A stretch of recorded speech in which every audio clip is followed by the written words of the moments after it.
Hey friends, and welcome to Mom Talk Maryland. I'm your host, Claire Duarte, founder of the Columbia Mom, and this is your spot for real conversations, local love, and a whole lot of community.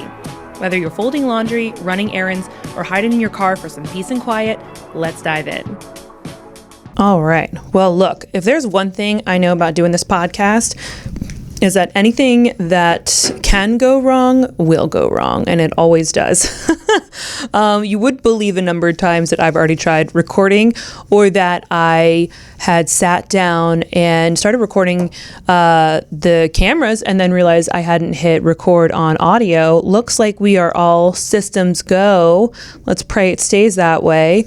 And this is what happens when it's my first episode of 2026. Feel a bit rusty, I won't lie. I don't think I had recorded in December, really. December's crazy because it's our gift-aways and there's so much happening, and it's even crazier to me to think that this time last year the idea of a podcast was so far-fetched. I loved the idea of it, but conceptually, but doing it was a whole nother. And we ended up launching end of May, and in 2025, we've produced over 30 episodes, which is wild to me. So I thought today I would just do kind of like a short, sweet, let me reintroduce myself kind of thing.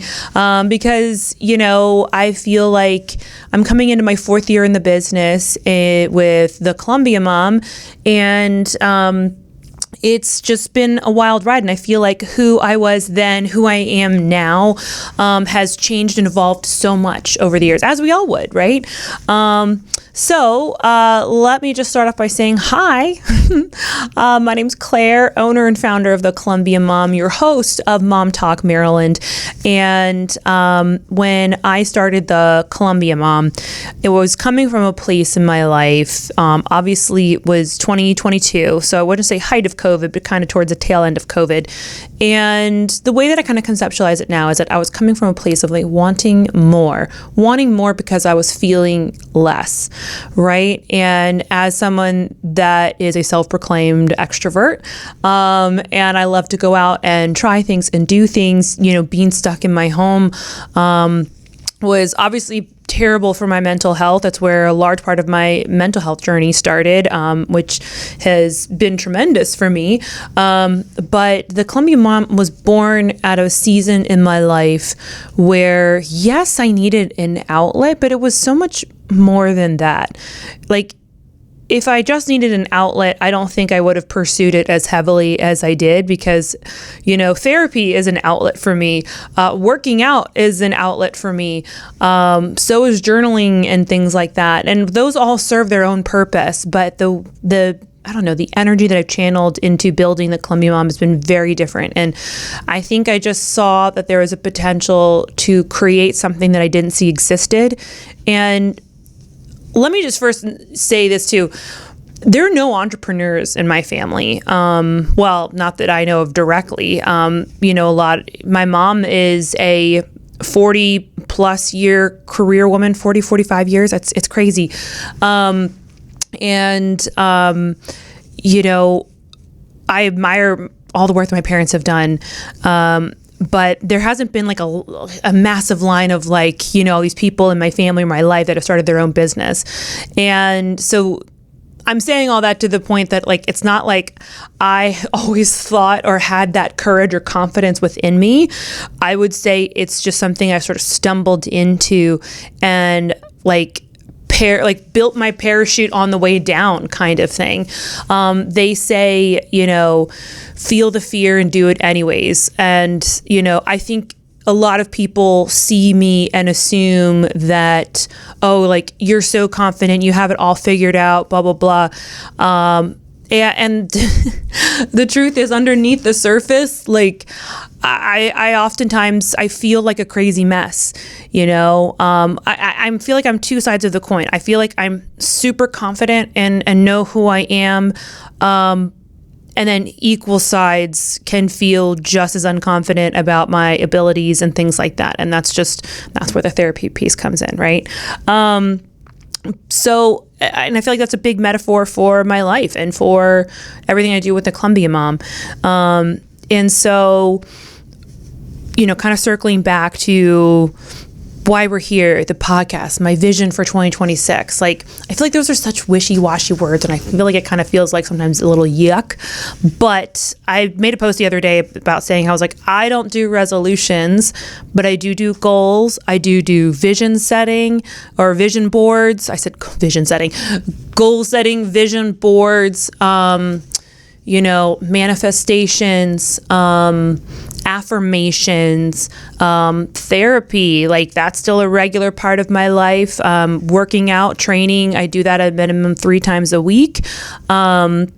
Those are all big, very important things to me. I also really enjoy going for walks. Obviously, the winter weather makes that challenging, but, it helps me for grounding. It helps me in taking pauses. Granted, I'm not always great about, it's not going to happen necessarily every day. I love getting it for the sake of yes, it helps me get my steps up. It also helps me, especially after I had a heavy lift. If I know that if I get more steps in, my body won't feel as sore the next day. It does help me get clarity. But in the same mode as I'm very type B, but when I'm working hard to channel that type A activity, I sometimes just try to laser focus because, again, as a mom, I feel like I only have so much time.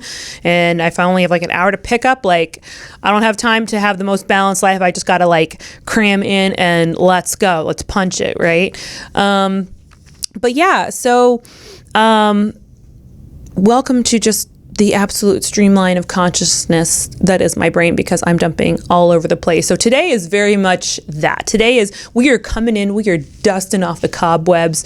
That's certainly what I was doing yesterday on my laptop. I was like, I am proclaiming that yesterday was National Circle Back Day, the first Monday of the new year, right? And, I told a friend I usually would jump in and go to my email and let's clear through a lot of this. And I did send some emails, but I realized I can get very sometimes stuck in email, not just stuck replying, but sometimes I'm oh God, I need to think through that answer, or it triggers different steps that I have to do, and the multi-step can sometimes freeze me. And I was I need to stay in my creative zone. I just felt this pull. And so I sort of avoided my email yesterday, which is funny because now that's my today's to-do list. I got to do a little bit more of that administratively. But I paid attention to that creative need, and I ended up creating a good amount of content for both my page and for the Young Professionals Network. I'm on the marketing committee there, and was just drafting a bunch of things and helping prep for the week. And I felt so good, and it felt really productive because, at least for me, obviously as a social media based business, that's kind of the lifeblood and the heartbeat of what I do is creating content, and specifically Instagram, and I also spent some time planning out some blog content, and oh my gosh, I was just, a lot of times I'm going where the wind will take me, and for better, for worse, right? But yeah, so yesterday felt like a really productive day. Now kind of feels like the week is starting to take off a little bit. And so, but I knew I wanted to get back in the studio. I knew I wanted to hit record, and I don't know. I don't have any special life lessons, and I don't have any magical words of wisdoms other than, just to be hey, I'm here with you. I see you, we're in the thick of winter. Here's the new year. Here's to dusting off the cobwebs. Here's to getting started. Here's to feeling the fear and doing it anyway, in whatever thing that looks like to you. And, I'll give you this quick little story. Brooke is about to lose her 2 front teeth, which is a whole nother thing, right? And one of them, I think it's the left one, is super wiggly. And my husband's a dentist, and he's pulled 2 of them before, or several of them. Anyways, whatever. Because there was one that I think Brooke got out by herself, whatever. And she was saying, I'm scared. And I was yeah, but she's lost several teeth before. And I was yeah, but I was it's okay to be scared. You're going to be scared. The fear doesn't go away. And I was kind of just trying to channel that energy to her. I mean, she's 7, right?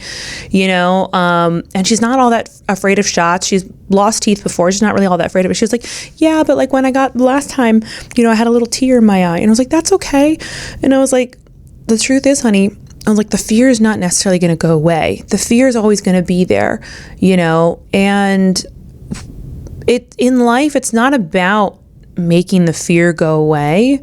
It's about feeling the fear and doing it anyways and pushing through. And I think there's a difference. Here's what I mean by pushing through. There's one thing to white knuckle and push through, and I'm like, there's a time and a place for that. Sometimes that's just all we have to do because that's our survival mechanism.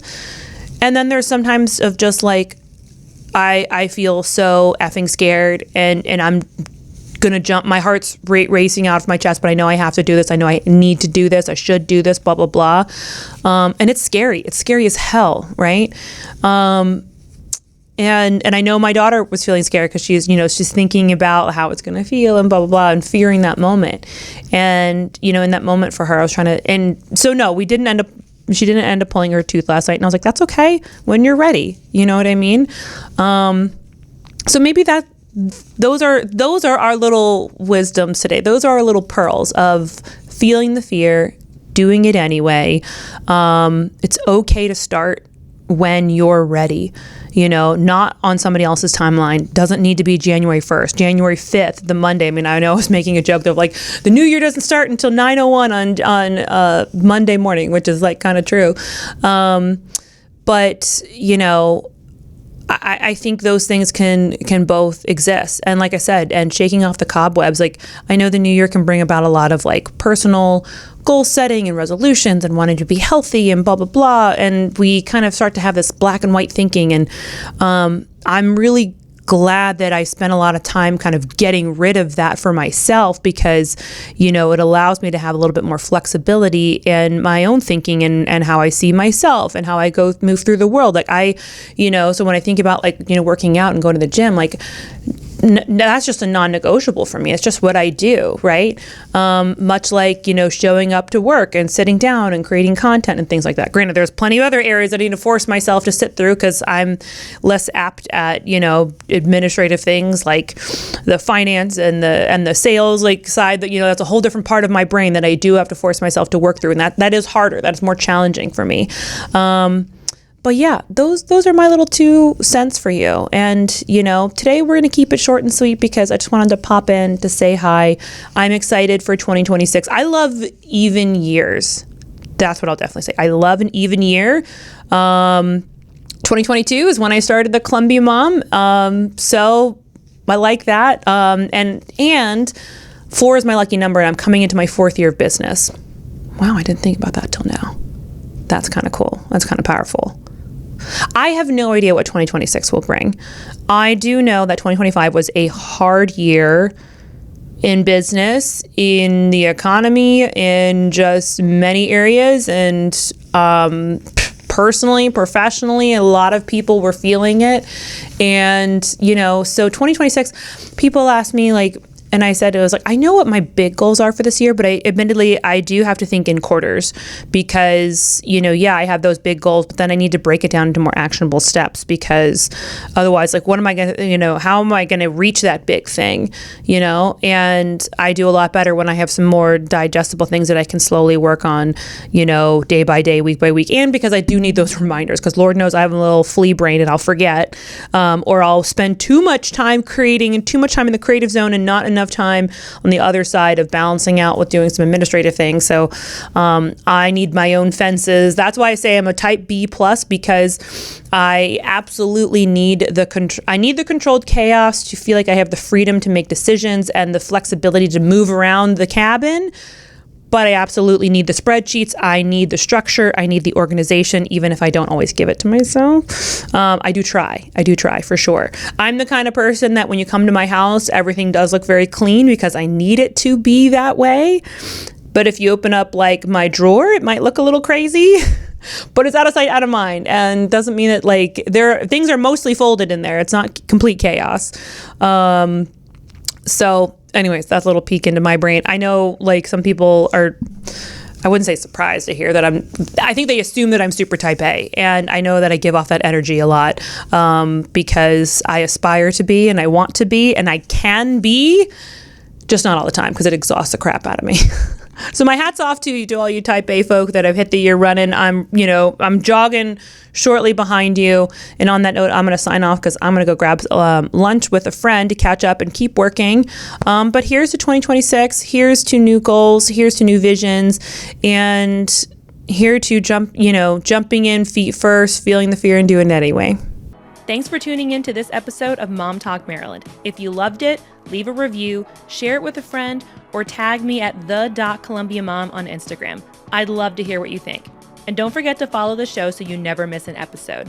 Until next time, keep showing up, keep supporting local, and keep being the incredible mom, woman, human that you are.